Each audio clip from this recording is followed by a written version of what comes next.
on the Omicron.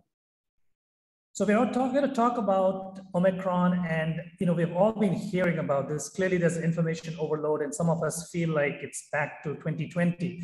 But honestly, we're in a much, much better place now. We know the virus, we know what it does. We also know that it doesn't cause too much harm for most patients. But the trick is, who are those patients we need to save? Who are those patients we need to pay more attention to? Joining us today, we have an excellent panel of experts who have been seeing patients, and most of us are actually in the middle of taking care of patients. We said, let's take an hour's break and step away and take care and try to share this knowledge, because there are so many questions. In fact, I know I'm busy because I had to charge my phone like twice a day now. And I'm sure some of you have had to do the same thing. So the big questions are, is it a virus? Is it Omicron? Is it Delta? Is it COVID even? Are there other things going on? Do I need to use the monoclonal? Do I need to use something different like remdesivir? Do I need steroids, etc.? To answer these questions, we have our panel of experts. We're going to start off with Dr. Nandini. Is she there, Sunita? Is she already? Yeah, Dr. Nandini is here. Perfect. So she'll tell us about what to do about the micro part of it. And then we'll go down the line in terms of what we need to do for treatment and in terms of the specific areas. We have people from all over the country. And again, I see that we have almost 200 people have joined and many more are joining in. Thank you all for attending this webinar. The goal is to keep it simple. The good news is that I don't think it's that bad a deal compared to the Delta. At the same time, our main intention is, who are those sick people we need to pick out, where we need to pay more attention? And that's the lesson that we will learn today. And I will join you all back shortly. Thank you all again. Dr. Nandini, please, you go ahead. Thank you. Thank you, Dr. Sai. And also at the outset, I would like to thank the team at Apollo Hyderabad for extending this kind invitation. So I've been given like about 5-10 minutes to quickly see what is new in case of the diagnostics in COVID-19 with respect to the Omicron variant. So Happy New Year, everyone. And the baton has been handed over to this new variant. So in general, what happens when a virus mutates with respect to diagnostics? There are a few things that will happen generally. So for COVID-19, the gold standard test that we use is the RT-PCR test, as all of us know. So basically this test, what it does is it will look for specific pieces of genes. Different kits have different targets that it has. So generally S gene, N gene, etc.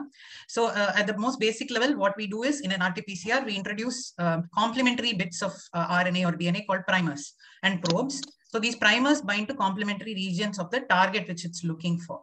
So if there is a mutation in any part of those the targets for those primers or probes, it could result in a failed detection of that particular gene.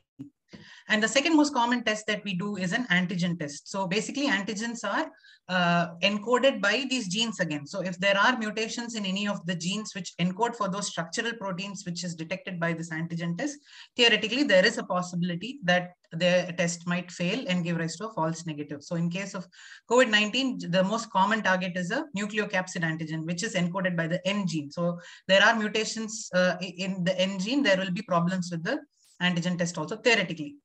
And also the third test that we do is a serology, not of course for diagnosis, but for other reasons. So similarly, if there is a difference in the nature of the antigen against which the body produces antibodies, there is a theoretical possibility that the systems which we use to detect these antibodies might fail in actually detecting those antibodies. So most of the tests are right now available are against the spike protein, where we do see mutations happening with all these variants. So previously we've had these four major variants of concern: alpha, beta, gamma, and delta. In general, none of those variants had a problem with respect to diagnosis except the B117, the alpha variant, which did have something called as an S gene drop because of one particular deletion. We'll come to that. But what we have now is kind of a very distant cousin. So if you look at the family tree of SARS-CoV-2, what has emerged now is not even brother or sister of Delta. It's a very distant cousin. And the origin story for this is probably a talk for another day. Probably there was a passage that happened in an immunocompromised host. There are some theories as to some animal passage also happening, but what we do have now is a totally different variant called the Omicron variant. So this is just to pictorially show you how many mutations have accumulated in this particular variant, which is why it has now become a variant of concern. And many of these mutations are very important in its immune evasion capacity and its pathogenesis capacity. So Omicron again is not just one, but there are two sublineages. It's most commonly characterized by this S gene target failure. In terms of diagnosis, there is one particular deletion which has happened in the spike protein gene, the 6970 deletion, which was also actually present in the alpha variant. Which is now being used as a surrogate for this. We'll come to that again. So basically, there are two sublineages and a possible recombinant, which has been loosely termed as BA3. So BA1 and BA2 are the two important sublineages. BA1 is much more common. It's about 98% of the sequenced Omicrons are BA1.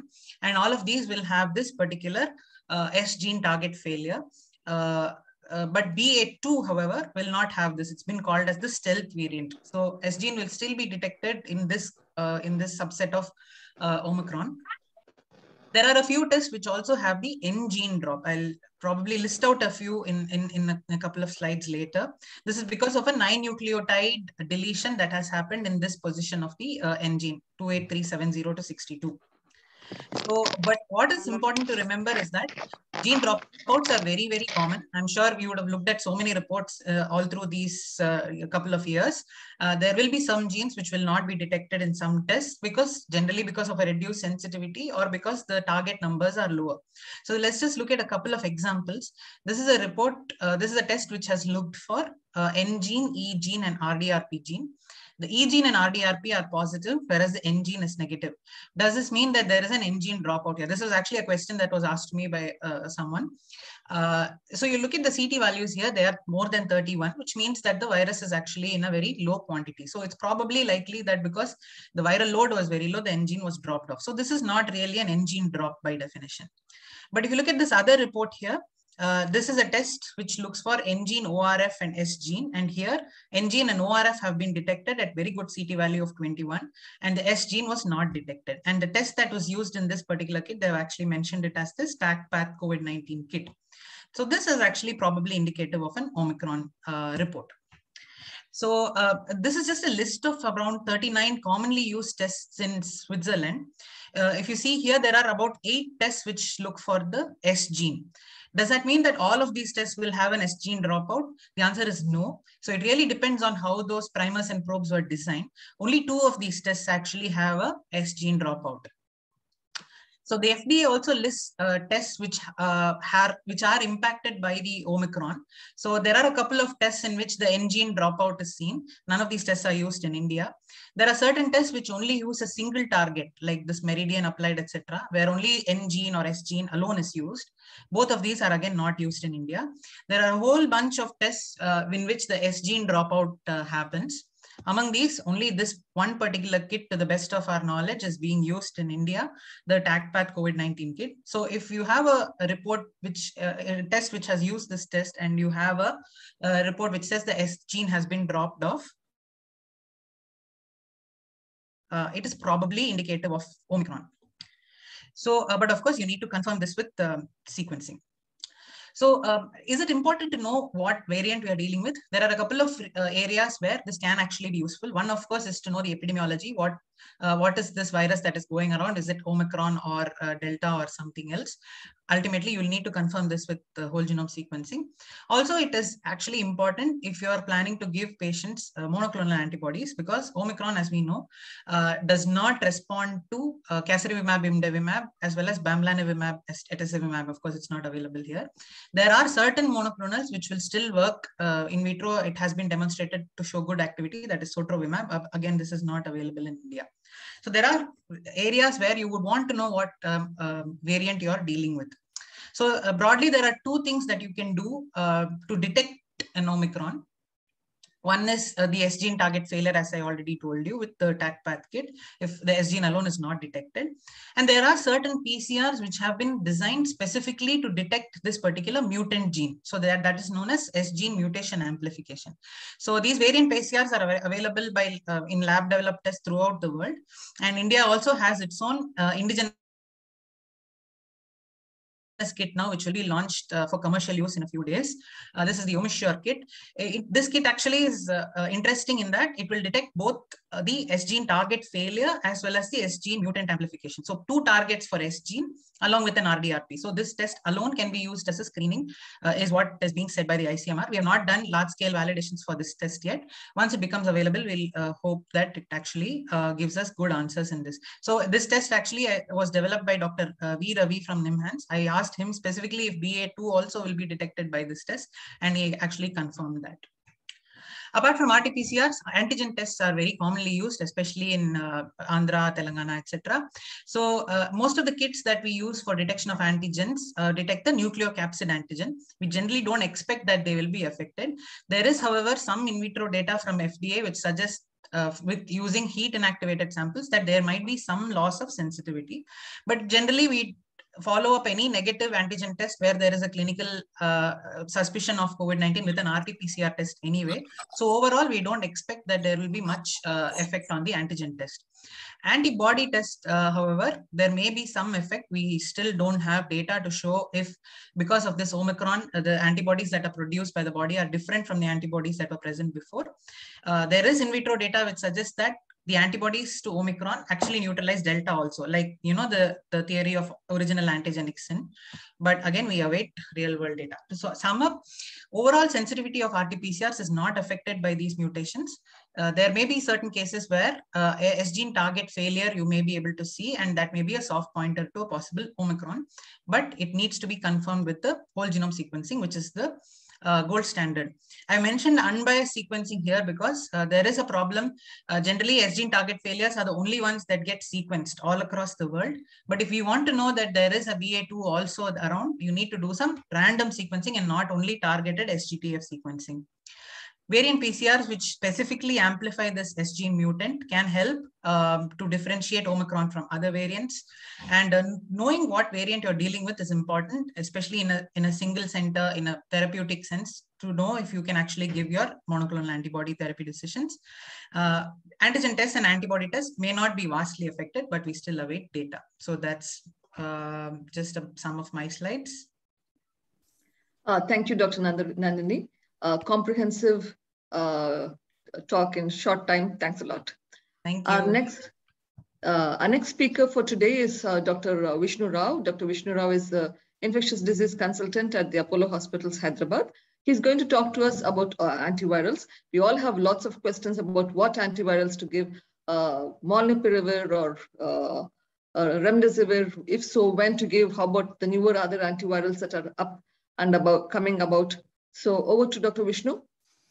Good evening, one and all. So today I'm going to speak on the antivirals. Basically, I'm going to concentrate on the 3 antivirals and specifically their usage in the outpatient setting. So this is a new area where we are using more and more antivirals in the outpatient setting. So typically, I'm going to speak on 3 antivirals. One is molnupiravir, and number 2 is the remdesivir in the outpatient basis, and usage is its usage in the outpatient basis, and the third one is the Paxlovid, the brand new drug.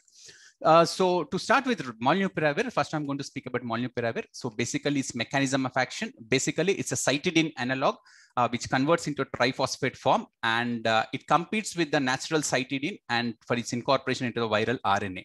And once it incorporates into the viral RNA, it leads to the viral mutagenesis, and it can cause errors, and that's how it works. So if we see here, you can see the SARS-CoV entering into the cell and the viral RNA release, and it's been translated to the polypeptide chains, and these polypeptide chains are proteolyzed by the active proteases, and from there the genomic RNA is formed. So the RNA-dependent RNA polymerase usually incorporates a cytidine into genomic RNA, but here molnupiravir is an analog of cytidine, competes with it, and molnupiravir is incorporated into the genomic RNA. It causes viral mutagenesis and it causes errors, and further RNA replication and translation doesn't happen. So this is how molnupiravir works.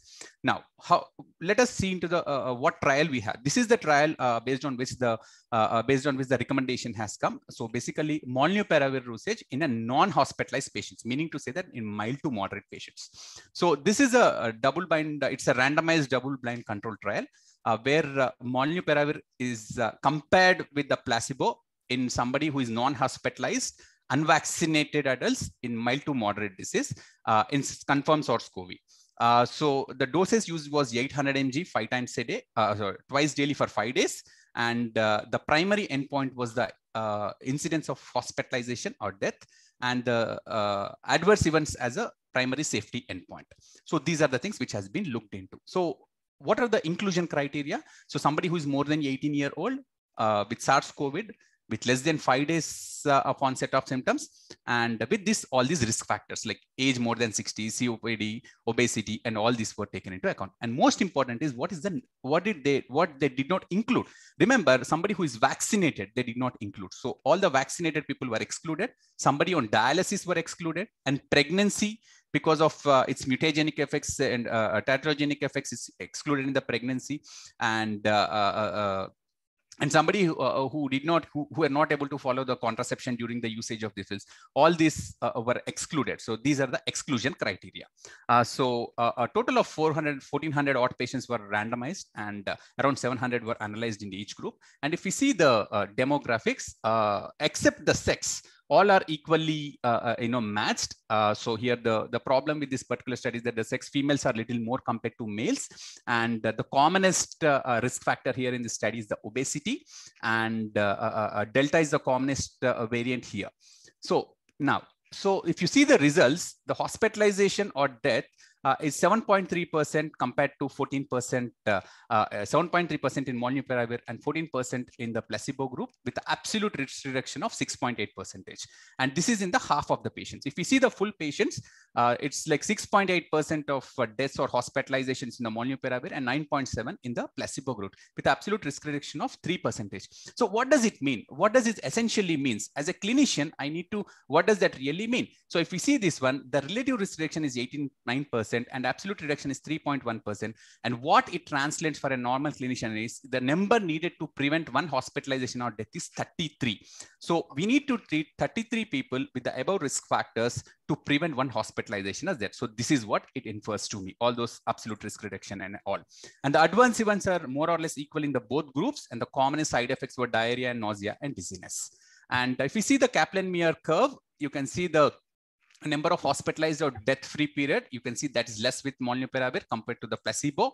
And here, important thing in the subgroup analysis. If we see here, those with somebody who is female sex and somebody whose baseline antibodies are negative and somebody who is obese, these are the patients who had good outcomes with molnupiravir. And here there is one paradox where symptoms more than 3 days has a better outcome. See, this doesn't really, it's a paradox because generally antivirals are expected to work in the earlier onset. So it should be better less than 3 days, but somehow it's more than 3 days. This we can't explain in this particular study. So this is something which cannot be explained. And the adverse events are equal in both the groups.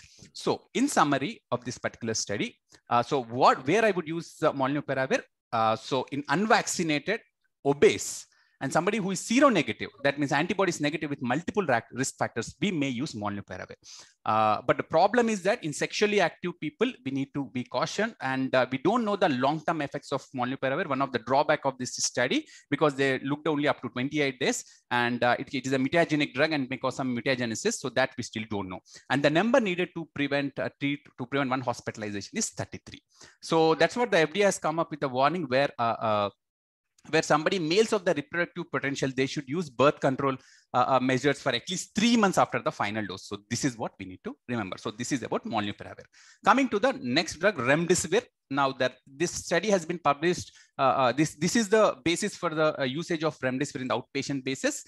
So this is the same, it's a randomized control trial where non-hospitalized patients, symptoms less than 7 days with risk factors, were compared with somebody with placebo, and other has been given remdesivir. Mind you, here remdesivir has been given for 3 days, 200 on day 1 and 100 on day 2 and day 3. And the risk factors, and somebody of 12 years or more with all these risk factors. And most important is that here the exclusion criteria, somebody who has vaccinated has been excluded. So basically in the last 2 studies also, they're all polls are done in the unvaccinated people. The primary efficacy endpoint was the hospitalization or the death, and the safety endpoint, primary safety endpoint was any adverse event, And the secondary endpoint was a medically attended visit or death from any cause by day 28. And if you see here, the commonest risk factor is the diabetes and obesity. These are the two common risks in this particular study. And if we see here, the COVID-related hospitalization or death was around 0.7% in remdesivir compared to 5.3% with the hazard ratio of 0.13. And 4 of 246 in the remdesivir group, that is around 1.6, and 8.3% in the placebo group had medically attended visit by day 28, and the hazard ratio is 0.19, and adverse events are more or less the same. So this is here, if you see the primary efficacy endpoint is statistically significant and the hazard ratio of 0.13. So what does it clinically translates to me? It translates to absolute risk reduction of 4.6, and the number needed to prevent one hospitalization is 21. Remember, in molnupiravir, the number needed to treat was 33. Here it is 21. So if you see here, the remdesivir Kaplan-Meier curves, if you see the COVID-related hospitalizations or death is low in remdesivir compared to the placebo. And if you see the subset analysis, it clearly you can see somebody who is elderly, male, obesity, diabetes. It's all in favor of remdesivir.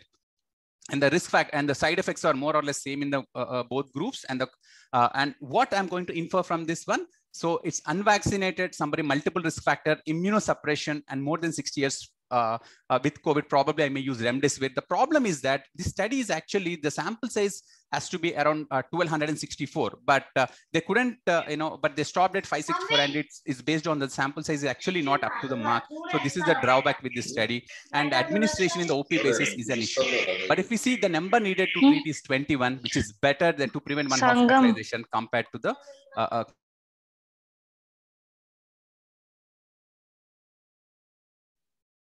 which is nirmatrelvir and ritonavir.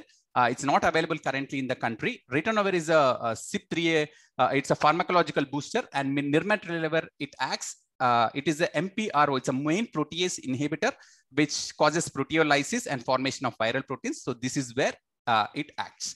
And so this is the study which actually this has not been published. Unfortunately, I couldn't get this. The paper is not out. I have taken this from the NIH, where they went through the study and gave the approval. So basically, this is called EPIC-HR study, where they compared Paxlovid with the placebo in somebody who comes within 5 days from the symptoms onset and with at least one risk factor who are unvaccinated. Even this study was done in unvaccinated people. And one of the important exclusion criteria is, remember, in this particular thing, you have ritonavir, which is a pharmacological booster, and CYP3A inhibitors. So the drugs which will cause interference, strong inducers, has been somebody who is on the drugs which are the strong inducers of CYP3A4 has been excluded. And the primary composite endpoints are hospitalization or death at around day 28. So if you here you see the sample size is really good, up to 2,000 patients. Around 2,000 patients were included in this study. And the randomization, somebody and up to 1379 were randomized within 3 days. And if you see the hospitalizations and deaths are only 0.72% in Paxlovid group compared to 6.5% in the placebo group.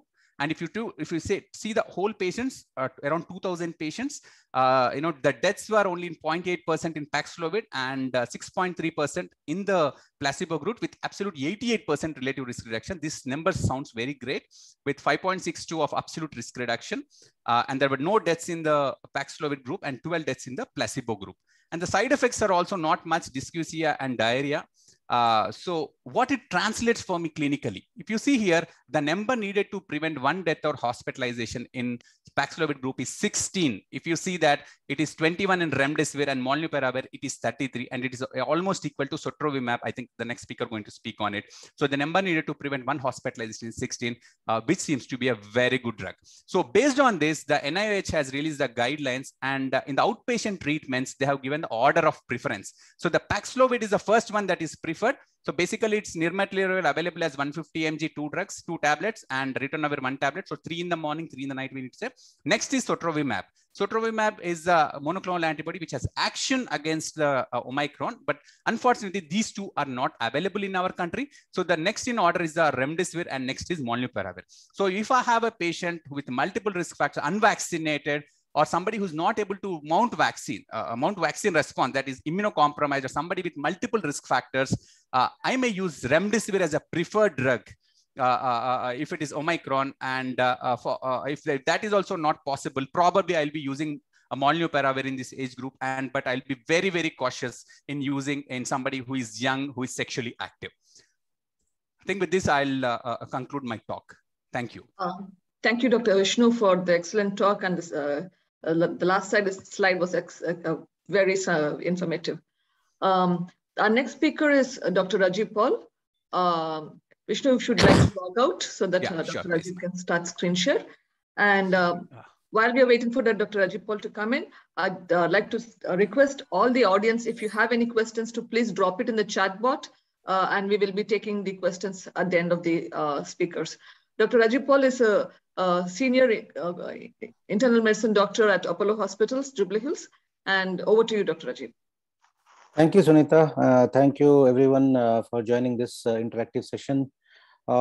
It's 2 years nearly going to be now that we are in this COVID surge, and lots of medicines have come and gone, and only few have stayed back, remdesivir being one of them.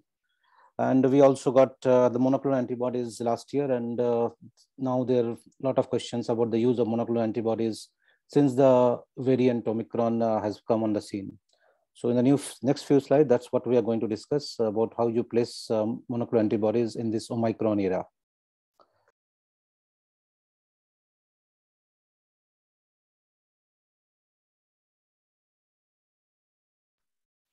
Just for a brief, monoclonal antibody basically are considered the first line COVID-19 specific treatment presently for symptomatic outpatients who have risk factors for severe disease. It's not for everyone that anyone who has a COVID-19 positivity and we think of giving a monoclonal antibody. They should have basically not hospitalized and should have a risk factors for severe disease, and must be given in the early course of illness. And problems with monoclonal antibodies being the limited availability and the requirement of parenteral administration. All of us know about Regeneron, the casirivimab and nimumab combination, which we have been using for the last few months. And basically they non-competitively block the receptors binding domain of the spike protein of the COVID virus, and basically act as a neutralizing antibody. So basically they're not only binding antibodies, they also are neutralizing antibodies, meaning that they prevent the virus from attaching to the cells. And the monoclonal antibodies, also basically achieve neutralization of the virus, as I told you, by binding to the coronavirus spike proteins. They also help in opsonization of the virus. And I'm sorry, something is happening on my slides. Some marks are coming.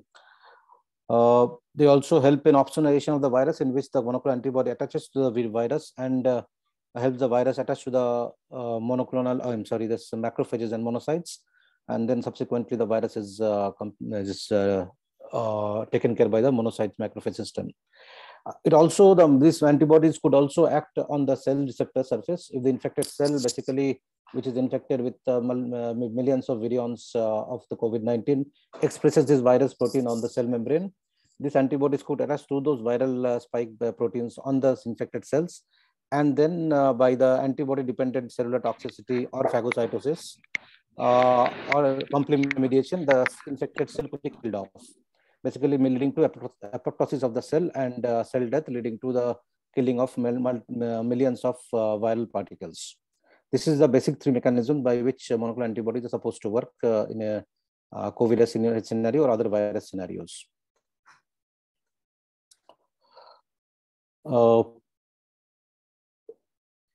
Monoclonal antibodies have been operationally complicated because of the requirement of IV infusions, so requirement of particular centers, so where you can't obviously give an emergency department with every other patient, you need some dedicated centers. And also the recent COVID situation of Omicron variant, we've seen that monoclonal antibodies or Omicron variant is appearing to escape neutralization by the Regeneron antibody and also the bamlanivimab, etesevimab, but supposedly expected to retain susceptibility to sotorasib. Presently, only 3 monoclonal antibodies are available, but unfortunately, we have only 1 in India. The other 2 are not yet available in India.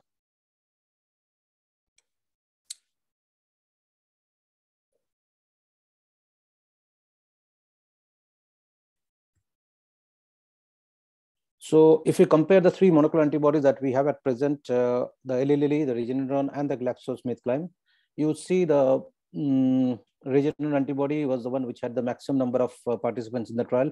All three are basically phase 3 trials. And if you compare all of them, the Eli Lilly's antibodies basically had an absolute risk reduction of 5%, meaning number to need to treat was NNT was around 20. So 20 patients needed to be treated to prevent one death or hospitalization. But the absolute reduction was 87%. So compared to the placebo in the trial, it was 87 relative risk reduction. Sorry, absolute was 5%. Basically, we're talking of deaths and hospitalizations. In the Regeneron group, the absolute risk reduction was 3.3%, meaning 30 people needed to be treated to prevent hospitalizations or death. And vis-a-vis placebo, there is a relative risk reduction of 71% with a good sample size in this. While the sotorasib, which has been the small study with 583 participants, had an absolute reduction of 6%. So very good number to needed to treat, 17, but little sample size being small, and relative reduction was also very good, 85%. So most of these antibodies actually were doing very well with the phase 3 data that we had. However, this is updated monoclonal antibodies data recently published, and it was very clearly shown that if you compare all these three antibodies, this bamlanivimab is not active against beta, gamma, and Omicron, while the Regeneron antibody is something low. The Regeneron antibody is active against alpha, beta, gamma, and delta, all variants that we had till now, but unlikely to be active against the Omicron variant. So the only antibody supposed or could be active against all the variants presently is the sotorasib. So obviously there's no role of bamlanivimab because of the alpha and delta. So delta still being prevalent, it could work, but only sotorasib works for all of these variants. Now, why does sotorasib work in where others don't work? Basically, it's a human monoclonal antibody, and basically it targets a highly conserved epitope. This epitope is present in, preserved in most of the coronavirus all over. More than 19% of the coronavirus, this epitope is preserved and does not undergo mutagenesis. While the other monoclonal antibodies target the receptor binding domain where the maximum mutations happen. So because of this mechanism of action, this epitope remains unchanged in most of the coronaviruses that have been studied. So this sotorasib is supposed to be effective given all the variant strains. And also there's a conformational change which has been done in the FC portion of this antibody, which has led to this antibody being more stable in the respiratory epithelium, having a better half-life, having a longer half-life in the respiratory. No noise, please. So this advantage, this has been a conformational change which has helped the antibody stay longer in the respiratory epithelium and kill more or bind more virions. There's only one basic one data which has recently published to show that potency against Omicron. This is not peer-reviewed data as yet, but this data is a in vitro and vivo activity against SARS-CoV-2 by the dual function monoclonal antibody called VIR 7381 and 7832. 7831 is actually the sotorasib, and it has demonstrated in vitro and vivo. Vivo means basically it was in hamsters. It has shown potential, to neutralize the Omicron variant. Based on this, the recommendations to use it against Omicron has come. So which are the subgroup population which are the patients or subjects who should get this monoclonal antibodies? And for treatment and post-exposure prophylaxis, basically the older age group, basically we are looking at patients with risk factors. So basically an outpatient treatment with people with older age group, obesity, pregnancy, chronic kidney disease, diabetes, immunosuppressive disease, cardiovascular disease like congenital heart disease, hypertension, COPDs, ILDs, sickle cell disease, neurodevelopment disorders, and also patients who are at home with tracheostomy, gastrostomy, on some sort of positive pressure ventilations, not related to COVID-19. So basically the people who are not hospitalized, but at a high risk of progression to moderate to severe disease are the ones would probably benefit from the use of these antibodies. However, one to avoid is basically patients hospitalized who are requiring supplemental oxygen, whose oxygen requirement is going up, or who are already on oxygen at home and then they're admitted to the hospital with increasing oxygen requirement. Those are the patients, basically presently it has shown it may be not be so effective, may be harmful also. So obviously no use with mechanical ventilation. Already the patient is on a mechanical ventilation. It's not an ideal situation to use monoclonal antibody. The doses of these 3 different drugs, which we sort of, as I told you, only one is available. We all of you know about that. So sotrovimab, the single dose of 500 milligrams, the Regeneron is 600 plus 600, while the bamlanivimab is basically 700 of bamlanivimab and etesevimab of 1400 milligrams. Single IV dose for all. Subcutaneous dose is possible with the Regeneron if IV is not possible.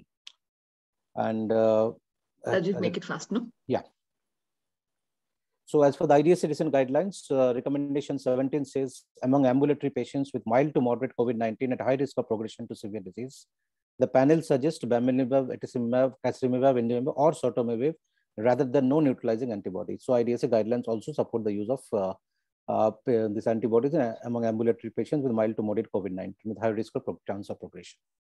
And as we're discussing about the S-gene dropout, that S-gene has already been discussed in the first presentation. So most PCRs of India now, as till now, we're looking at the E gene or the envelope gene, the nucleocapsid gene, or the reverse RNA-dependent RNA polymerase genes. But now they're looking at also the spike protein gene or the S gene.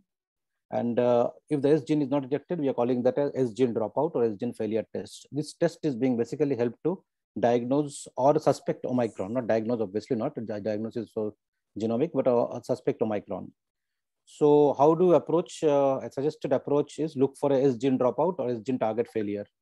If the patient has risk factors for severe disease and present within 7 days of onset of symptoms. So patient is high risk, risk factors, as I told you, within 7 days of symptom onset, the patient is a candidate for monoclonal antibody.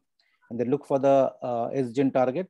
If S-gene target is not, dropout is there or gene target failure is there, is probably Omicron. Because sotrovimab is the only monoclonal antibody which will work. However, it is not available in India, so no point in giving monoclonal antibodies Regeneron to this patient. If S gene is detected, definitely the patient would benefit by giving the Regeneron antibody. And as the last slide, basically 2 new kids which have come in the block, and one of them has recently got the IDS approval. Basically, as a pre-exposure prophylaxis is the tixagevimab and plus silazumab, which basically has been used as a pre-exposure prophylaxis in certain individuals who had a high risk of progressing to COVID-19 severe. These are the people who are severely immunocompromised, who don't mount a proper response to vaccines or are allergic to vaccines.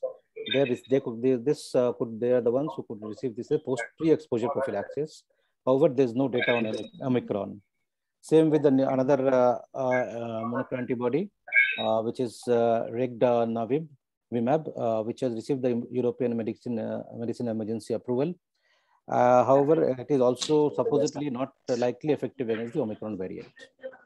Thank you. Thank you, Dr. Rajiv. We'll go on to the next talk. We're going to be talking, Dr. Rajesh Chawla is our next speaker, who's going to be talking about vaccines. A lot of questions keep coming on vaccines in terms of which booster to take. Should I take a booster or not? Who should take a booster? How about children? Should we give them vaccines? What are the side effects and so on? Dr. Rajesh Chawla is a respiratory medicine specialist with over 30 years of experience working in both pulmonary care, critical care, and sleep medicine. And he is currently at Indraprastha Apollo, Delhi. And one of his special interests lie in bronchitis treatment. He's published multiple articles, books, and is one of the very eminent doctors who is also fellow in the American College of Critical Care and fellow in the National College of Chest Physicians of India. Over to you, Dr. Rajesh Chawla. Thank you for the invitations. So I'm quickly going through the next 5-7 minutes on the what is going on in the vaccines. I think a lot of people, most of the people who are hearing, they've already got vaccines, and there are various platforms. The vaccines are available, inactivated vaccines. One we have in India is a Covaxin. The others are live attenuated recombinant protein vaccine and vector vaccine like Covishield we have in India. and the RNA vaccines or the DNA vaccines. These are not available in our country. These are the three common used most of the world: the Pfizer, the Moderna, and the Janssen. Janssen is like what we have in the Covishield, the vector vaccine. You know, the Covaxin, which is a Bharat Biotech and ICMR research product, it is inactivated COVID-19 vaccine and is being used in India, given 2 doses, 29 days apart. Phase 1 randomized controlled trial, the vaccine appeared safe, immunogenic in healthy individual between 18 to 55 years. And it was seen the sera from the vaccine recipient also neutralizes the Delta variant prevalent in India, but at lower titer than observed with wild type virus. This is one of the trials which was published last year, 15,000 participants published in Lancet, where they showed that the vaccine efficacy against symptomatic COVID-19 was 78%. There was 1 case of severe COVID-19 in the vaccine group and 15 in the placebo group. So this is one of the paper published on this vaccine. The other is the Covishield, which is based on the replication incompetent chimpanzee adenovirus vector that expresses the spike protein given intramuscularly and is being evaluated as 2 doses, 4 to 12 weeks apart. And there is a small risk of thrombotic events associated with thrombocytopenia with this vaccine. This is the paper which was published on the timing of the booster dose on immunogenicity and efficacy of the Covishield. A 3-month dose interval might have the advantage over a program with a short dose interval. That was the reason that they said that probably between the first dose and the second dose, there should be a difference of 12 weeks, which is probably will induce more antibodies as compared to the lesser time. The contraindication of all the vaccines, allergic reaction to previous COVID-19 vaccine or a history of thrombosis with thrombocytopenia. All others mostly can be tackled in these patients who are given vaccine. Now I'll discuss the various issues which come to your mind. What is the role of post-vaccination testing? All the doctors, everyone, once they get the vaccine, they want the antibody titer. Unless it is indicated to evaluate the suspected infection, there is no role of routine post-vaccination testing, because many serologic tests will not detect the type of antibody which are elicited by vaccination. So it doesn't tell you all the antibodies, and it is really not indicated to do a post-vaccination testing. Now, a vaccination for a person who already had COVID-19. Of course, a person who had COVID-19, the chances of reinfection appear uncommon or they are less. But if these people receive vaccination, is associated with greater protection against hospitalization for COVID-19 compared with the prior infection. So that's why all patients who have COVID-19, they should receive, and this is one of the study that vaccination appear to further boost antibody level in those with past infection and might improve the durability and breadth of protection. So, and there is a lower risk of breakthrough infection compared with vaccination in individual without prior infection. So definitely vaccination does augment the protection in people who had COVID-19. So when should it be given? Actually, it is recommended that after the isolation period is over, that is the time you can give COVID-19. But you can give it any time after the person is asymptomatic and is out of the isolation.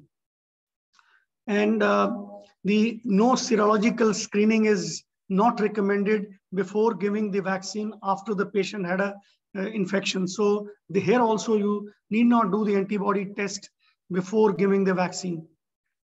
But if a person had monoclonal antibodies, then you should give a 90 days gap to avoid possible interference with vaccine. And if monoclonal antibodies are given for post-exposure prophylaxis, then probably delaying COVID-19 vaccination for 30 days is recommended. And if person is on immunosuppressive drugs like steroids, you should try to come to the lowest possible steroid dose. And if person is on immunosuppressive drug like rituximab, you should give at least 4 weeks prior to the scheduled rituximab dose, and then before that give vaccine and before giving the dose. So that's how it is recommended. Now, recently, the children also are now been recommended, and now it is being given to children because that's a very large group of patients. Now they have allowed 15 to 18. I'm sure it is going to go down because if they are given vaccine, many of them do get the infection, asymptomatic infection, and they spread to others. So they will be protected. And then the risk of multisystemic inflammatory syndrome in children following acute infection and the other sequelae of long COVID-19 in children would be prevented. So the desire to prevent COVID-19 of any severity remains the compelling reason to give the vaccination to children. So all children must be vaccinated.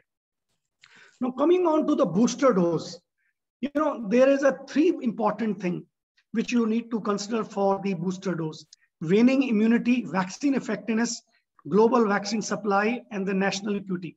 See, because there are now studies. This is one of the recent study which has shown, which was published from the retrospective, very large data from Scotland and Brazil.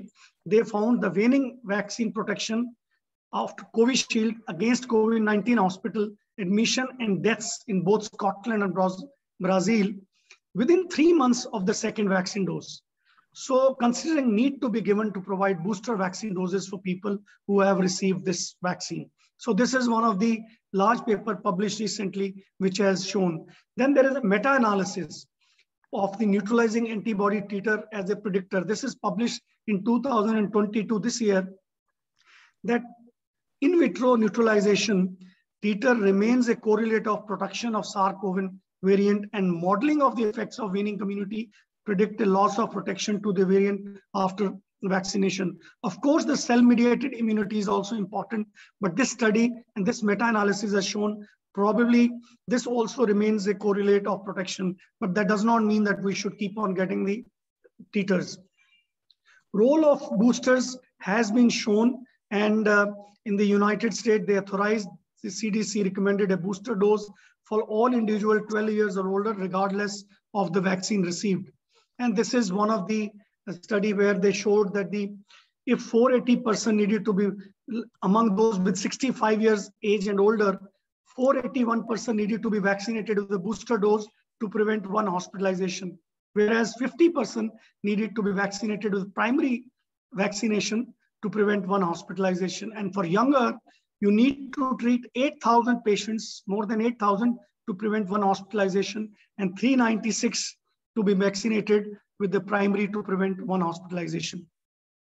So it is the booster doses to reduce, to give to the waning immunity, to try to overcome this by giving. The CDC recommends, so it should be given, and suggestion is to use an mRNA vaccine rather than the other vector vaccine which is available in USA. And this is one of the study which published in the Lancet, which showed that the Covishield appears to be better tolerated in older adults than in younger adults, and a similar immunogenicity across all age group after a booster dose. Basically, I mean, one can give any of these vaccine. The Indian government has recommended the same vaccine. I think that is the best policy because not much data is available on mixing vaccine. This is one of in USA, they recommend that if person has received the mRNA vaccine, he should be given mRNA vaccine. But if mRNA vaccine is not available, the person can be given a vector vaccine, which is AD26-CoV2S, which is available there. So this is being done there, but I think as of now, we should go for the same vaccine which person had got as is suggested by the government. Then the efficacy of this vaccine against the variant of concern. That's very important because we are all talking about this now. Emerging data is indicating that vaccination has reduced effectiveness against symptomatic infection with Omicron compared with Delta. And effectiveness against severe disease remains substantial. It's very important. Effectiveness against severe disease, that means hospitalization, remains substantial. But the breakthrough mild infection, it is not protective, but against severe disease, it remains substantial. So it is very important, particularly among those who received a booster dose, although lower compared with Delta. I mean, So people should get a booster dose if it is due. Then it is effective against prevention of severe disease, but the efficacy against others, the mild infection, is not as much as, and we are seeing a lot of vaccinated people in India are getting Omicron infection.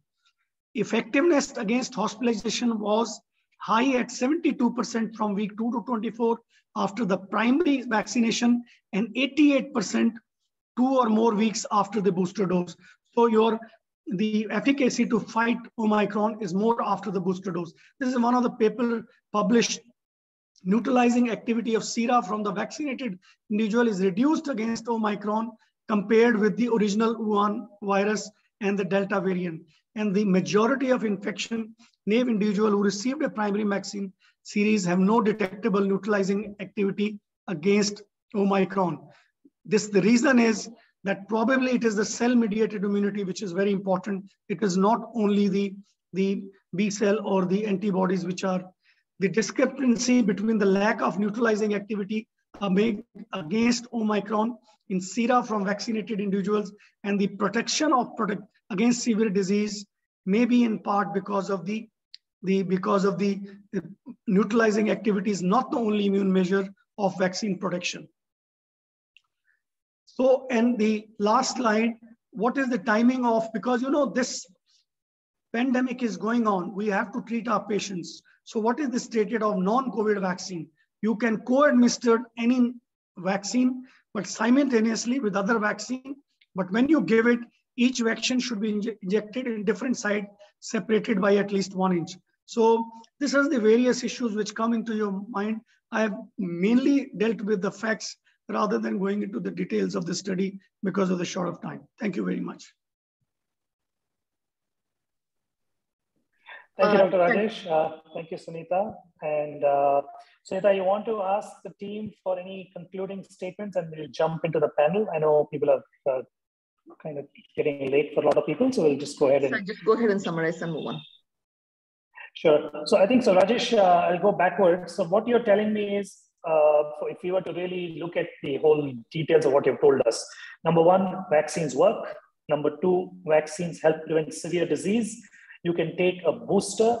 Now, can you reiterate when after an infection can somebody get vaccinated? We've had that question repeatedly. As per the current recommendation, after the isolation period is over, person can take the vaccine. But usually people wait for 1 or 2 weeks, that's okay. But as early as possible, when it is feasible, then you should take, except people on monoclonal antibodies, if it is post-exposure 30 days, and if it was given as a treatment 90 days. And immunosuppressive, then you wait for 4 weeks, at least after the dose was given. Perfect. And the other question we often get asked is, which I think you mentioned already, just to reiterate, if you got Covishield before, can you take Covaxin? Do you need to stick to the same one? What is your advice on that? See, as per, we should need to know, because we are talking in India, as per the government, I think the same which will be available, the same should be given. Although if the same is not available, then the other can be taken. And that is the current recommendations. And mixing, there are studies which have shown that there is an increased antibody response if you mix it. But as of now, I think till more data is available, we should go for the same vaccine. Perfect. So I think that answers some of the most common questions we've been getting about vaccination.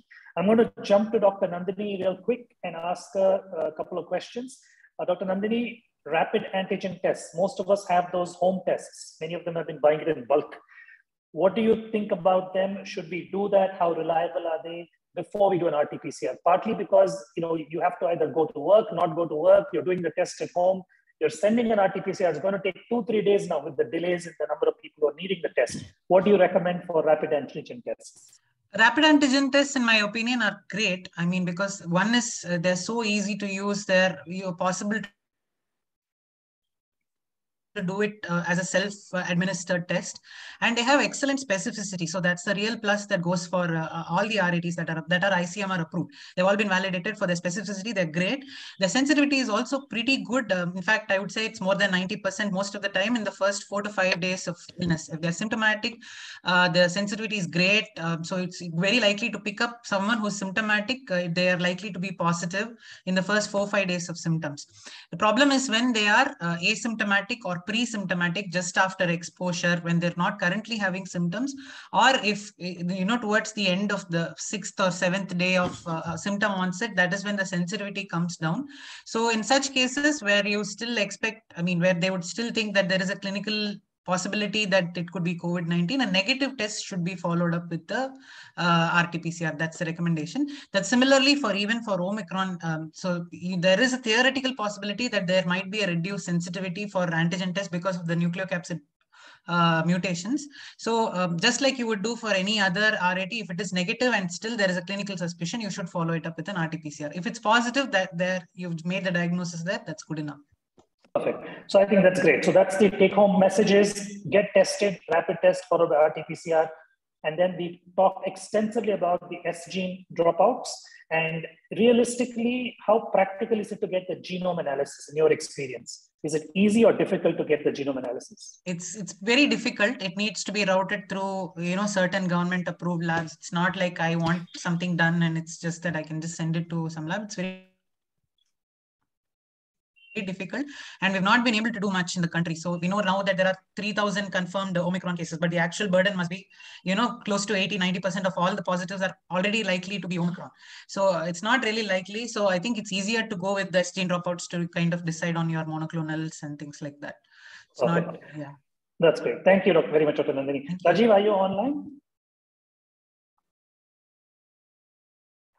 So yeah. Dr. Rajiv is here. Rajiv, thank you again. I know we had to rush everybody through, and we are doing it like Omicron. You get in quick and get out fast. A whole webinar has been very rapid fire, and partly because of the time involved and people's, it's evening time, etc. But Rajiv, one big question people are asking is: suppose we get Sotrovimab, next week, someone imports it, it comes in, the government, initiates it. Would you use it on patients? Which patients would you pick the monoclonal on? First question. Second question, in your extensive experience, have you seen any benefit of the current monoclonal on Omicron patients? Third question, are there any reactions we should watch out when they're giving the monoclonals? The first question is already, as we told, if we are suspecting or there's a possibility that as per the S gene dropout, it's a monoclonal, it's a Omicron variant, then the newer monoclonal antibody Sotrovimab would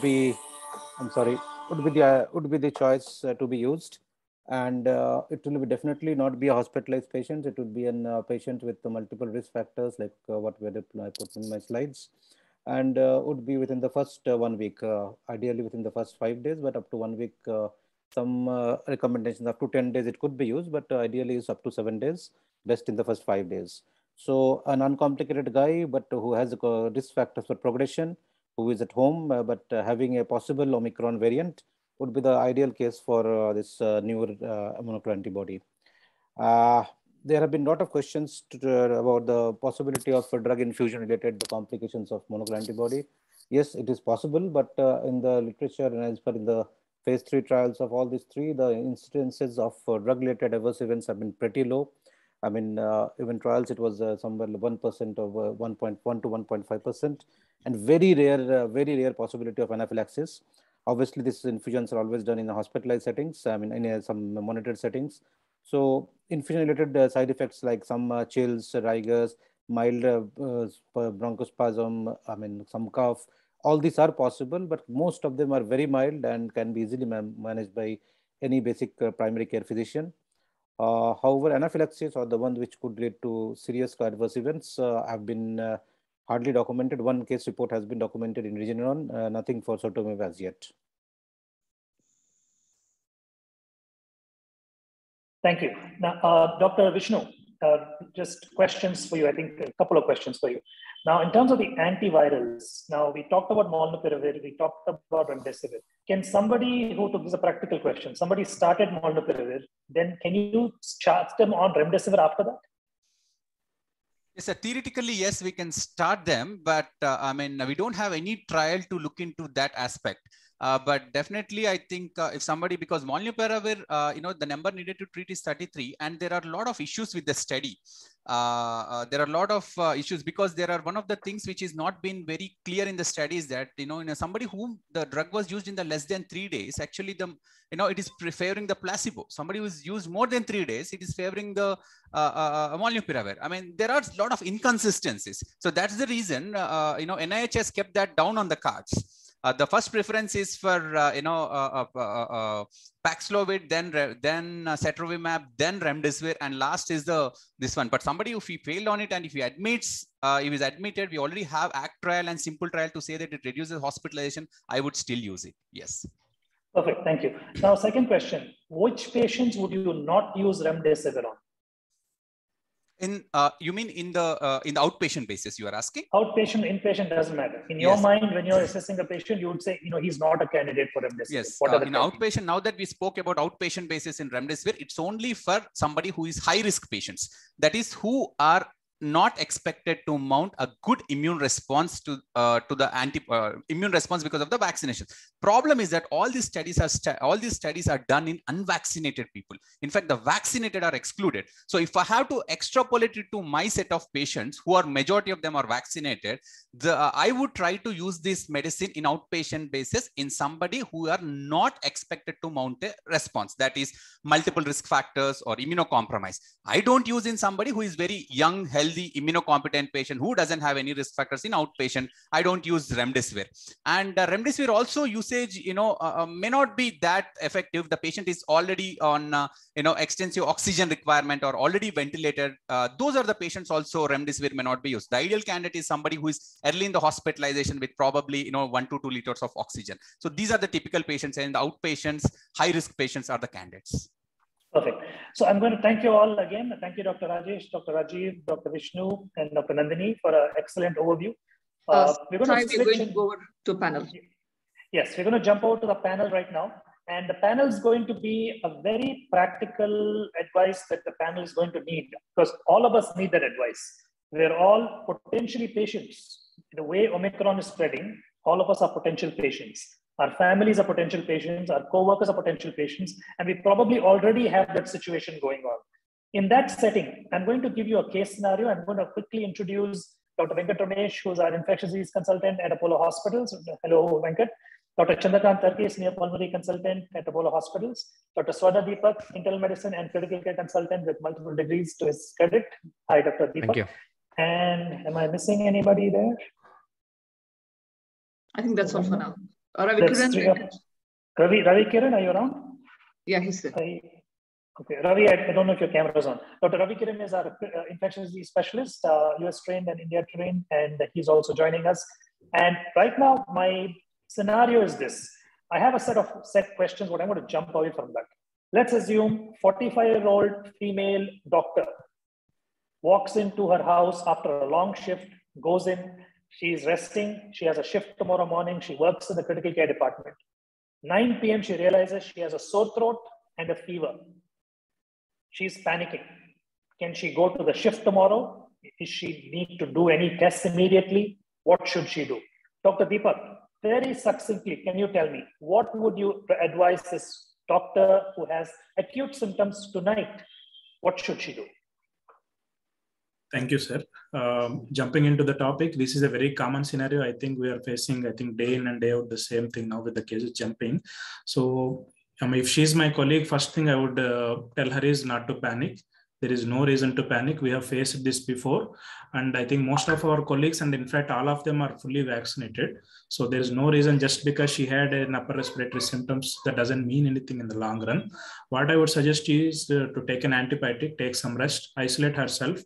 Especially if she's at home, just isolate to her room, inform the other colleagues or her unit chief just to inform who are the high risk exposure, that is the persons without the mask who are there. Then at the earliest get tested. maybe a rapid one, which the speakers previously was telling, and if not with the confirmatory RT-PCR. And then depends again by the risk stratification, I'll go ahead with the management part, sir. Perfect. Thank you, Deepak. So just to reiterate, don't panic, go ahead and get tested. Now, in Apollo Hospitals, for example, we do have home testing abilities. We have the ability to, of course, with the right registration, we can get tested at home. Also, we can get treatment at home. So all of those things are there. We do have the telemedicine facility to take care of patients remotely. So all these methods are there to remotely take care of patients. So I'm going to push on to Dr. Venkat Ramesh, infectious disease consultant. Dr. Venkat, so this patient now has done the RT-PCR test. The test is pending. The result is going to come in about 18 hours or so. So she calls you and asks you, Dr. Venkat, can I start some treatment right now? I think this is COVID. I was exposed. My predictive probability that this is most likely COVID. Should she take inhaled budesonide? Should she go in and get the antibody? What would you suggest?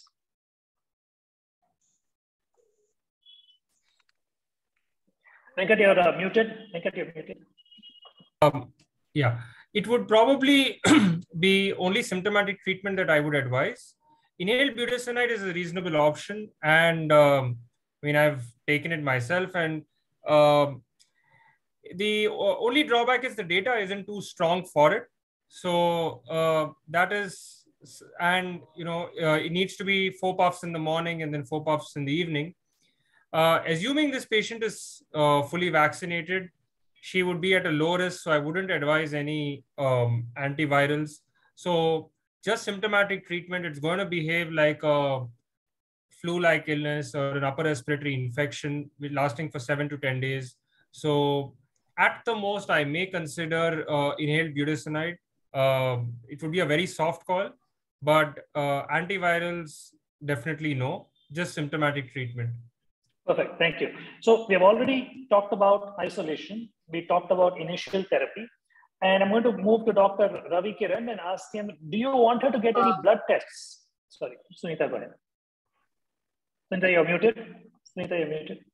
Dr. Ravi is having trouble unmuting. The host is working on that. Okay. Question sure. So we'll ask Dr. Chandrakant. Chandrakant, would you recommend any blood tests for this patient? Routinely, for such a stable patient, blood tests are usually not required.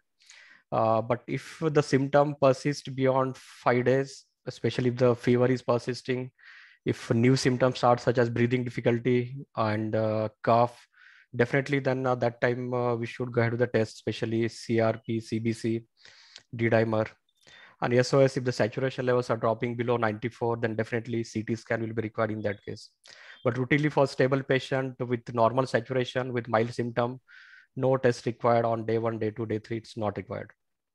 Got it. So as of now, what we've said is most patients don't require anything except observation, watch for them getting worse, test only if there's any clinical signs, and go back to your clinical basics of communicating with the patient, which may be difficult, but you can use remote technology to talk to them and at least make sure they check their pulse, temperature, and hydrate well. That's kind of the advice we've been giving.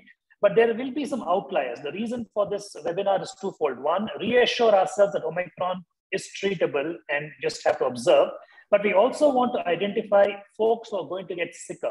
So Chandrakant, from your vast experience in managing COVID, both in the Delta, Alpha, and now Omicron, which patients would you say, you know what, we need to pay more attention? What would you do if you think there is somebody who needs to be treated more? As we have discussed earlier, especially elderly patients who are diabetic with multiple comorbidities, immunocompromised with some organ transplant or cancer, COPD, CAD, these patients we need to focus more on. As already we have discussed, such high-risk patients, we can consider the therapies such as antivirals or antibodies, cocktail therapy. But routinely for the stable patients, as such, only thing is the monitoring. Even we have seen some patients, even especially during the Delta wave, younger patients who remain stable even at the age of 25, they deteriorate very faster, especially in the second week of illness. That's why key monitoring is the second week of illness, especially from day 6, day 7 to day 12. The monitoring, especially oxygen saturation, monitor for the symptoms, fever, cough, breathing difficulty. This thing we should monitor, and we should detect this inflammatory phase or cytokine phase earlier, and we should intervene earlier. That is a key in the treatment of the COVID. Sure. But from what we have seen so far, Omicron has been generally behaving well, right? It has not been doing what Correct. Delta did. But the only question I have is, aren't there many patients who still have Delta? So we should keep a watch out. What would you say to that? Yes, definitely. Still, we are getting them quite a number of Delta cases. As the previous speaker said, it's definitely on an average, there must be some 70-80% of the Omicron, and rest will be the Delta and other viruses. That's why we should keep this in our mind, and therapy will be directed according to these variants. Perfect. Ravi, are you connected, or are you still having difficulty unmuting? Okay, so let's move. Yeah. Okay, no problem. So Dr. Deepak, if you were to summarize in 2 or 3 sentences, Delta cases, how do we manage them? We'll switch over to Omicron management. What we routinely do, as the previous speakers pointed out, we look for the S-gene dropout at our place, and like we have been following the same protocol, sir.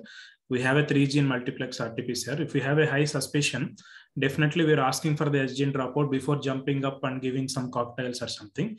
If there's a dropout, and then we're not at all giving a cocktail.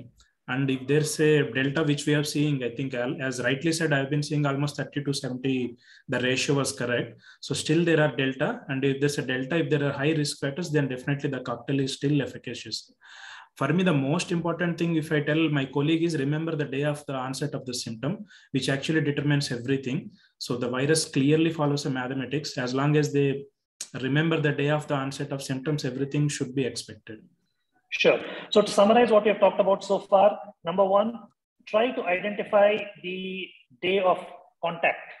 Number 2, try to identify your day of first symptom. Number 3, figure out what day you did the test, and then talk to your provider about what to do next. Ravi, hi, welcome. Thank you for joining in, Ravi. Dr. Ravi Kiran, ID specialist. So Ravi, we have been chatting about, I don't know if you've heard, but we've been talking about the Delta and Omicron, etc. I want you to give us a little overview on managing a complex Omicron patient.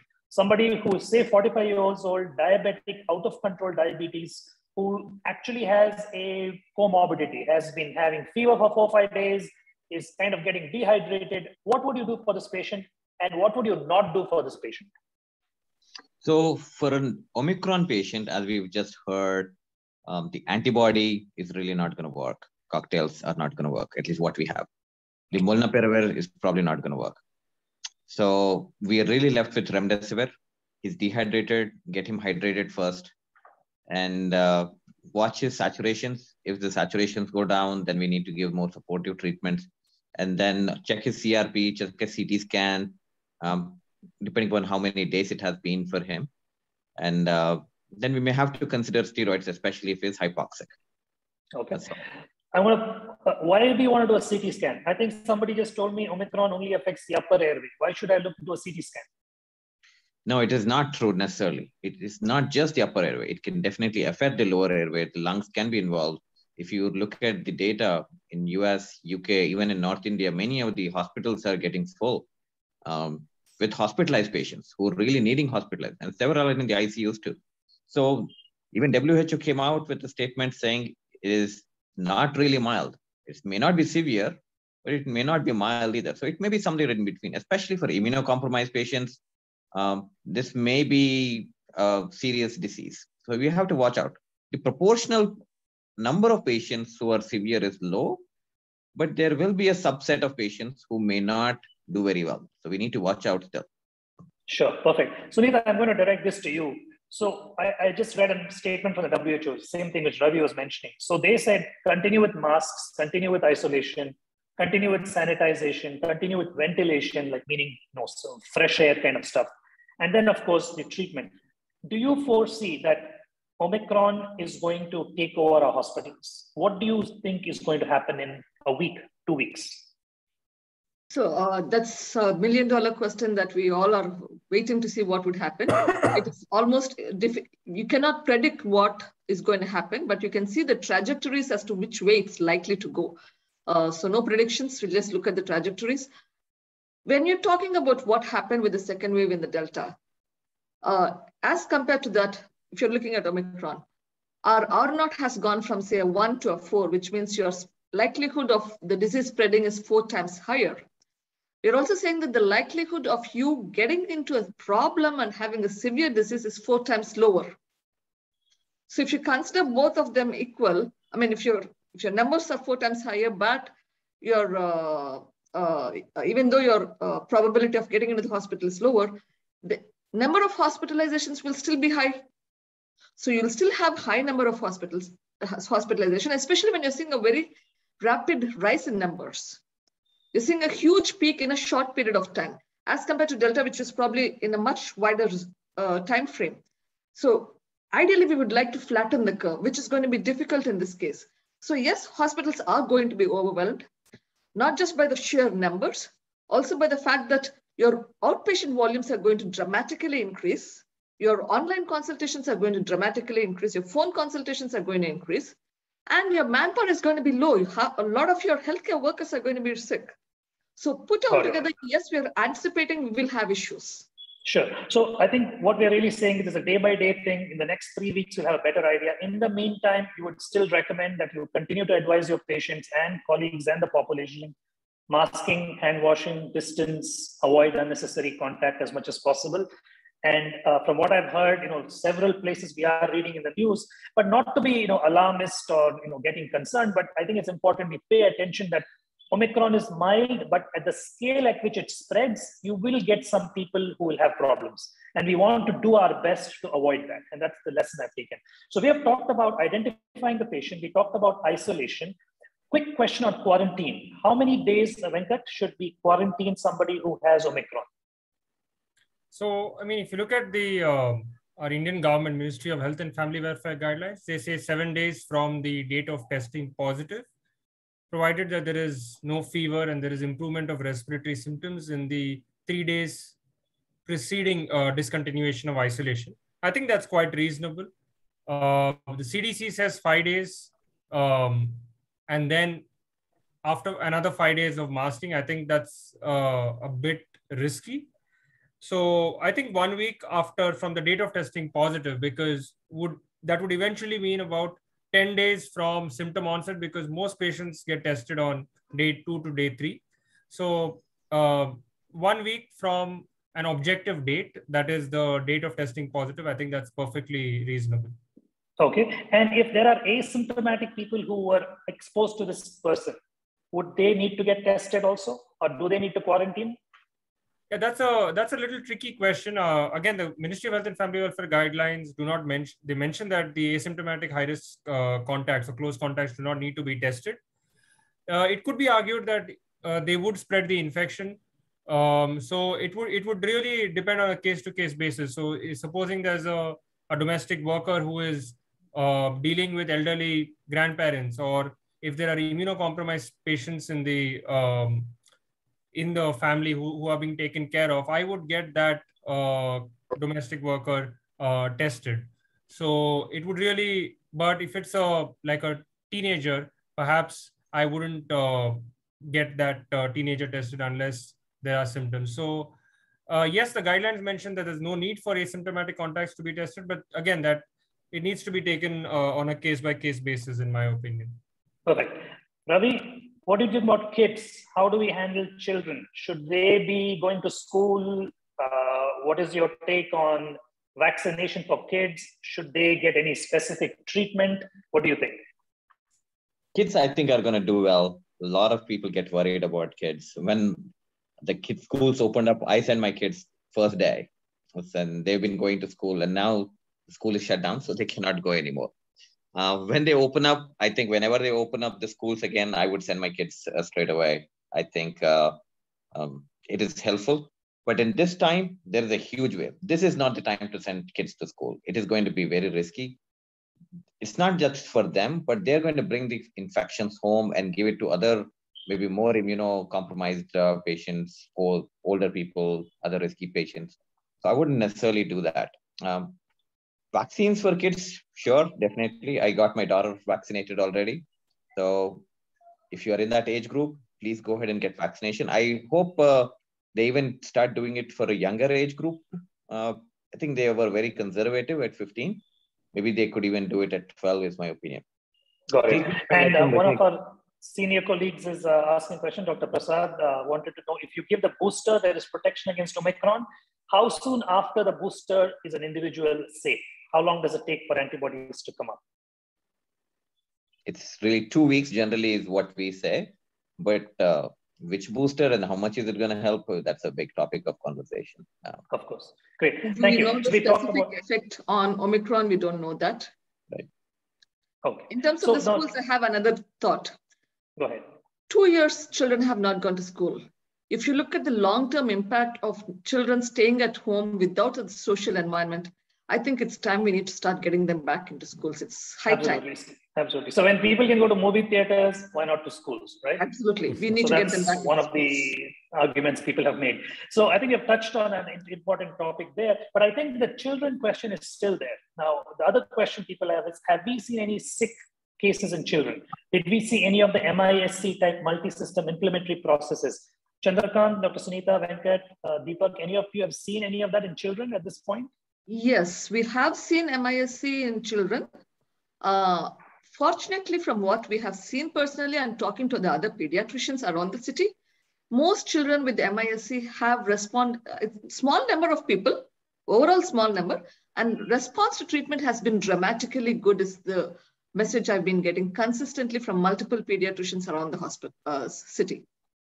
Got it. Thank you. So I'm going to jump very briefly for the sake of getting a little bit more detail on managing a sick COVID patient, because some of our attendees today run nursing homes, they run their own hospitals. So Dr. Deepak, can you tell me the top 3 things somebody with bad lungs should be taken care of? What should we do? And Chandrakant, right after Deepak finishes, can you add to that in terms of managing a sick COVID patient? What are the principles we should follow? Deepak, please go ahead. So the management always includes the predictions are here. So you need to understand what are the alarm signs, especially when the patient is at home quarantine. If you know that you are a risky person, you had multiple risk factors, then definitely you need to understand the predictors of this one. So you need to learn how to do a 6-minute walk SpO2, which for me, that is the most important thing. Second thing is identify and note your day of especially. Merlin, can you please mute? Yeah. Go ahead. Especially after the day 7, you know that the pulmonary phase will be started. So from then you should keep on monitoring your 6-minute walk test, and any new onset of fever, any new onset of cough, chest tightness, severe weakness, you need to remember them daily. You need to watch for it. Once you know what to watch for, immediately you need to contact and don't hesitate in getting hospitalized. So there is no reason why you should waste your time at that time. Once you go to the hospital, before and after that, you need to learn the art of proning, which for me over the last 2 waves, I think it has saved a lot of people. And the proning is not only for the maintaining of saturation, it remodels your lung, it gets to you out of it. And once you do the proning, and try to come down the steroids as fast as possible. That's for me. And the most important thing is you don't aim for 100% SpO2 in your saturations. Whatever you're comfortable, 92 is also fine for you. Perfect. Thank you, Deepak. Chandrakant, now Deepak's methods have saved some people, but somebody got to the cracks, they got worse.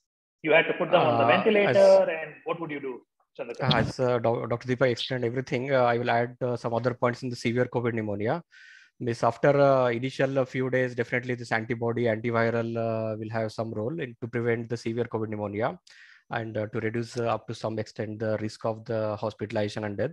But once the patient get admitted to the hypoxia, definitely steroid will be the first choice for this inflammation. And definitely there are some evidence of the tocilizumab also is that previous some studies are there that showed some benefit. And other immunomodulators are also there on board, but not much evidence is there against. The other things that we should use are anticoagulation, and anticoagulation should be guided not only by the D-dimer, but underlying risk factors. And especially whenever there is a 4-fold rise in the D-dimer, we should go ahead with some CT pulmonary angiography or DVT scans. And in that cases only we should go ahead with the therapeutic anticoagulation. And patients with the respiratory failure, we should, after the nasal prongs and mask, we should go ahead with the high flow nasal cannula that can prevent the ventilator, patient going on ventilator. But once the need arises, we can prevent to the NIV also. Because as we know, the outcomes with the ventilator are very poor in the published studies. That's why as Dr. Deepak said, proning and other maneuvers should be tried to improve the oxygenation levels. And last thing is this person who's stuck on the ventilator and with the organizing pneumonia and some fibrosis. So lung transplant is a therapy. This one option is there, but as we have seen in the last wave, many centers in India also, they did the lung transplant, but overall outcomes, the lung transplant is not good. So I'm not much in favor of this therapy. Perfect. Thank you. So we've kind of gone to the spectrum. Can I ask you a question? Can I ask you a question live? I'm sorry to interrupt. This is Dr. Vijay Mohan from Hyderabad. Can I? Yes, Very sir. briefly, sir. Please go ahead very briefly. Please go ahead. The way the Omicron is spreading very rapidly, what's your recommendation? Do we continue to see our patients in our personal private clinics or shut down like last year? So Dr. Ravi, what is your thoughts on that? Yeah, I would say we need to keep doing it, sir, because these waves will keep coming. And this is the time that we need to keep helping them, our patients, and we need to serve our communities. And we need to be as cautious as possible to try to screen them. If you have any screening mechanism where people can be screened so that we can see them in a safer way, if that is possible, wear a mask, wear a good N95 mask. Make sure that your patients, whoever is coming into your room, is wearing a good mask. Keep them away, keep them at a distance. I see my patients only from a 6 feet distance. I rarely touch my patients. If you follow some of those basic precautions, then we can be fine. If there is a need, then you touch them. Make sure that you have more protection in those cases, maybe more gown or PPEs if you have to touch those suspected cases. All seen touch starved. Even the patients are touch starved. We are starving to touch the patient. Anyway, thank you. It's high time we get back to some sort of a normalcy where things start rolling back. We cannot go on this lockdowns. It's just not going to work. Life has to move on. This is going to come again and again. If it comes, we just have to move on. So we're running already about 30 minutes beyond. I know many of you, it's dinner time and it's Friday evening. So I'm just going to very quickly summarize what we have talked about and we'll get a few more questions I'd like to make sure that they're covered. Yes, Sunita, go ahead. ICMR has expressed caution due to mutagenesis concerns. Would any of the speakers, Dr. Chandrakant, would you like to talk about this? As previous speakers have discussed, in the antivirals, the preference should be, we should give through especially to the antibody if it is available, Paxlovid or Sotrovimab, but it's not available. And Remdesivir should be always the preference before the Molnupiravir. As of now, there is a very less data regarding, especially safety concern regarding Molnupiravir. That's why, especially in the high risk cases only, those who are the elderly and high risk of progression of the disease, we should use Molnupiravir, provided that they should, if they are in reproductive age, they should follow the contraceptive practices. That's why, especially in the younger people with no comorbidities, with less risk of progression, we should avoid this drug. That's why I think. Venkat, this question is for you. What's your take on neutralizing antibody? Do you want to check that neutralizing antibody before you start monoclonal antibody?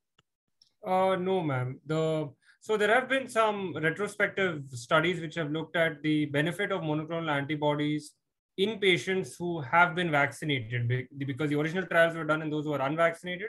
There is so you have even if you have a high risk patient who is vaccinated and it's Delta, for example, you can definitely go ahead and give them Casirivimab and Imdevimab without checking any sort of serology. What is the role of IV dexamethasone or oral dexamethasone for that matter for patients who are having high CRP without hypoxia, Dr. Venkat? Actually, I would say there's a very, very, very limited role. Perhaps only those who are having persistent fevers beyond day 10, it should be used, which we may not see with Omicron that much as we have seen with Delta. So only in a very select subset of patients who are getting persistent fevers beyond day 7 to day 10. And otherwise, if you patients without hypoxia should not be prescribed steroids. Okay. Just one more question here. I'm not sure if I can understand this right. Dr. Ravi, maybe you can take it. If people are having allergies, what kind of protection do you recommend? I'm assuming the question here is because they're having allergies. No, the question is more about if you already have allergies, are they protected? Meaning you already have a revved up immune system. Are you protected from it? I think it's talking about the hygiene hypothesis. where people with, Chandrakant, you want to take that, like the asthma analogy? No, it's there is no relation. It's not that patient with asthma or allergy, they are at the high risk of getting the disease or protection against the disease. It's that's why there is no relation between the allergy levels and the risk of progression of the disease or benefit of the disease. Thank you. So I'm going to go jump into one or two like out of syllabus questions is what I would call it. So we know that viruses mutate. We know that Omicron's not the last we've heard about the SARS virus. Each of you, what is your logical take that we will get another more complex variant? Sunita. We are not astrologers.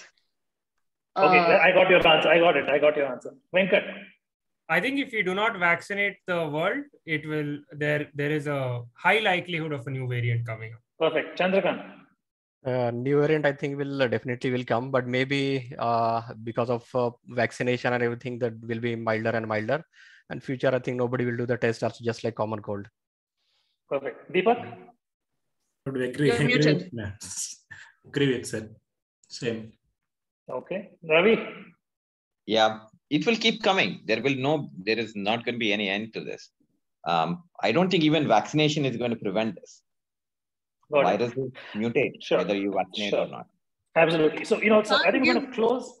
Go ahead. You can't give vaccines every 6 months for the whole world. It's just not going to work. You have to move so I think if you really look at viruses, I think, we all know this. There are trillions of viruses circulating Earth. There's something called the virosphere. Go and Google it. Trillions of viruses actually fall onto Earth every day. Most of them fall in the ocean. They're actually incorporated into a lot of the ocean fauna. And then they end up in the human ecosystem. If you analyze the human genome, there's a ton of viral genome in us. So they're not going to go away. In fact, there's more biodiversity in viruses than in any other species, if you think about viruses as a species. The second point to think about is most of the world hasn't been vaccinated. There are parts of Africa which have less than 10% vaccination. So one of the issues why these things are coming up is you don't have everybody vaccinated. You have these pools of people who are breeding the coronavirus and other viruses, and that's happening. So one of the other big things to do, which India is actually doing quite well, we're exporting viruses to different countries despite our own challenges.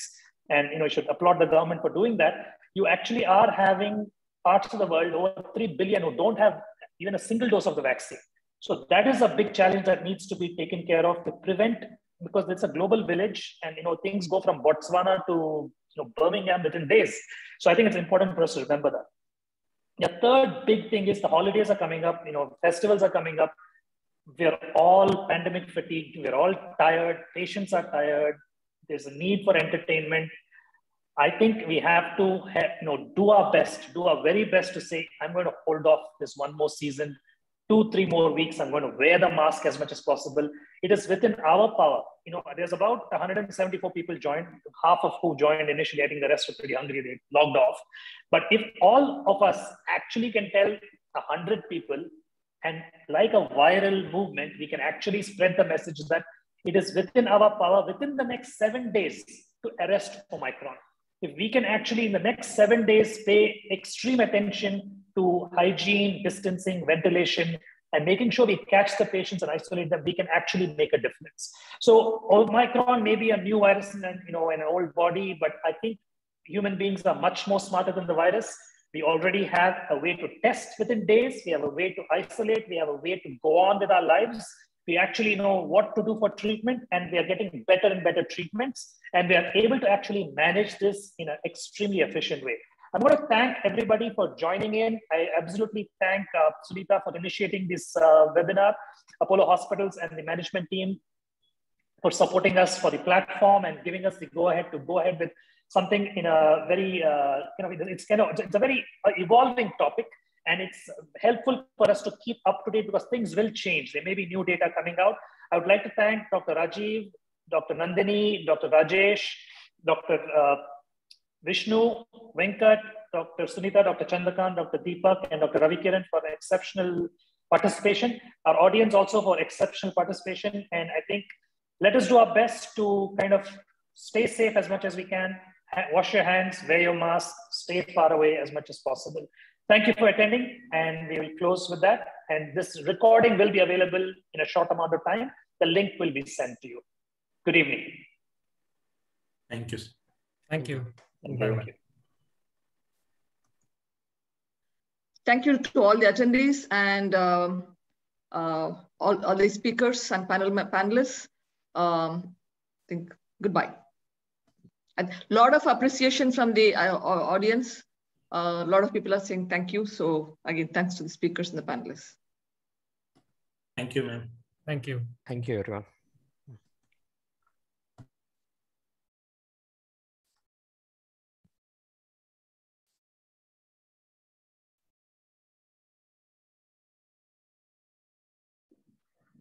Thank you so much.